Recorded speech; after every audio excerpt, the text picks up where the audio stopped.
ত্রাণবাহী ট্রাকের দিকে ছুটছে ক্ষুধার্ত গাজাবাসী। উদ্দেশ্য, যদি পাওয়া যায় একটুখানি আটা ময়দা। মানুষের পাতে খাবার নেই, নেই থাকার ঘর।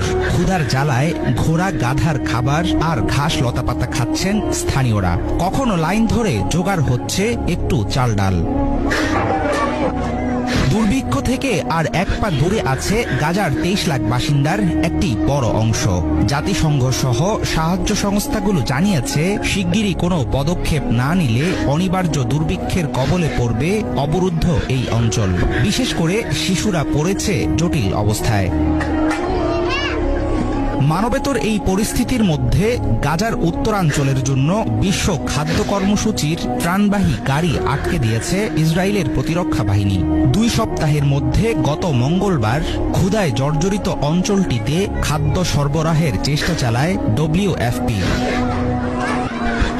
জাতিসংঘের ত্রাণ সংস্থাটির তথ্য বলছে, সীমান্তবর্তী ওয়াদি গাজা চেক পয়েন্টে আটকে দেয়া হয় খাদ্য সরবরাহের 14টি লরি। 3 ঘন্টা ধরে অপেক্ষা করার পর ত্রাণবাহী গাড়ি বহরকে ফেরত পাঠায় ইসরায়েলের প্রতিরক্ষা বাহিনী। যখন একটি পরিবার ঘরবাড়ি থেকে উচ্ছেদ হয়, তখন তারা আরো মরিয়া হয়ে ওঠে। নিজেদের সহ্য ক্ষমতা কমে যায়। সত্যি এটা একটা বিবেচনার বিষয়। আমরা পুরো